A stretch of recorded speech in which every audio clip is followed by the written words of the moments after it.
Well, thank you. I appreciate that question. Ocean acidification, in the interest of time, is something that I didn't go into depth about, but now now you've given me license to do that, so I'd like to explain what that is. A lot of people, most people have heard of climate change or climate disruption. Ocean acidification, as I said, the other carbon problem, is an issue that fewer people are familiar with. So I'll give you a little bit of a background on what that is. The oceans absorb carbon. They are what is considered a carbon sink. And for decades, scientists believed this was a very, very good thing because the oceans have absorbed about half the carbon human beings have placed into the atmosphere since the Industrial Revolution. So things today would be a lot worse if the oceans had not done that. Unfortunately, as we all know, there is a price for everything. As the oceans have absorbed that carbon, they have become more acidic. Our pH balance has changed. That higher acidity has caused tremendous difficulty for creatures in the ocean that create shells.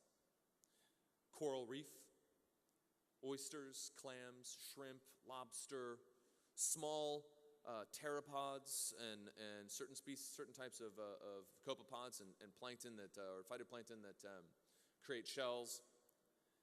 Animals from like lobster all the way down to these small animals at the bottom of the food chain, the types of animals that, say, whales feed upon, krill. As the oceans become more acidic, those creatures are unable to take molecules of calcium carbonate that exist in the water and bind them together to essentially create their shells.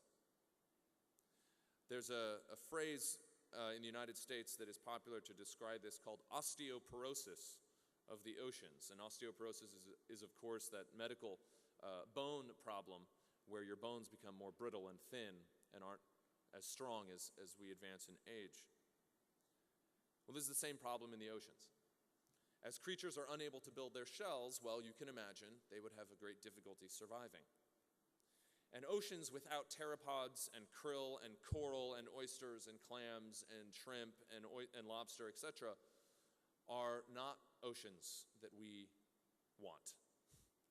They are oceans where food chains collapse, fisheries collapse, and the oceans that sustain up to 2 billion people today with seafood as the only or primary source of protein are unable to do so.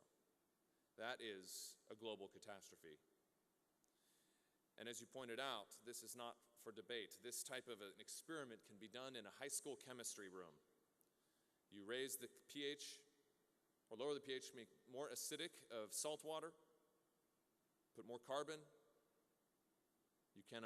Creatures cannot extract calcium carbonate. So what is the solution to ocean acidification or any carbon problem or any pollution problem, period?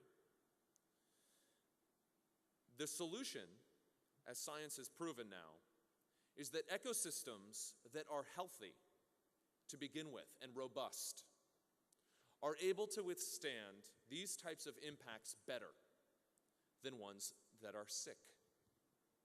So it means that we as policymakers, as urban planners, as builders, must ensure that ecosystems remain as healthy as possible. It makes sense. Think about it in the context of a human.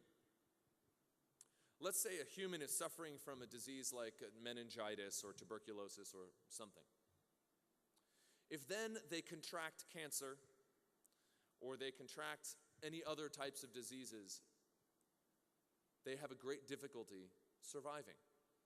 We can perhaps survive cancer alone. We can survive many diseases in isolation. But it's very difficult if you're suffering from multiple diseases to survive. It's the same in the environment. If an ecosystem is healthy, the chances that it can survive the stress of ocean acidification, of warmer ocean temperatures that are largely responsible for collapsing coral reefs like you saw in the Florida Keys, of deforestation, of coastal pollution, if they're healthy, they might be able to survive one of those things. But if we're already chopping the trees down, dumping industrial waste and pollution, destroying wetlands and coastal habitats so we can put up buildings or put in industry, then what little environment remains that is already sick these other larger problems like ocean acidification, carbon issues, etc., are the last nail in the coffin, so to speak. They're the last straw, and ecosystems cannot survive. So it makes it more important for us to be careful in how we build, from a green perspective, to protect ecosystems and wild places and keep them as healthy as possible, so that these bigger global issues that we can't change right away, we do have control over local pollution. We have control over what we cut down and what we destroy. That's the only way that we can provide an opportunity for these ecosystems that sustain us to survive some of these bigger global challenges. Anything else? Let's see, what time is it? 4 minutes. We got 4 minutes if there's another question.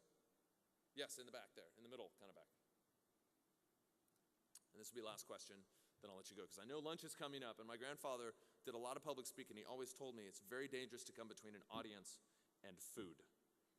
So I will be brief in my next answer and let y'all go. First of all, welcome to our country again, and we are very pleased to see you, as I am personally a follower of your grandfather's documentaries since I was a child. My name is Kemal from Energy, Oil and Gas newspaper. I want to ask one thing. For the next 30 or 50 years, could you assume or say that the governments of the world will invest for green building or environment protection in order to achieve more successful results than today?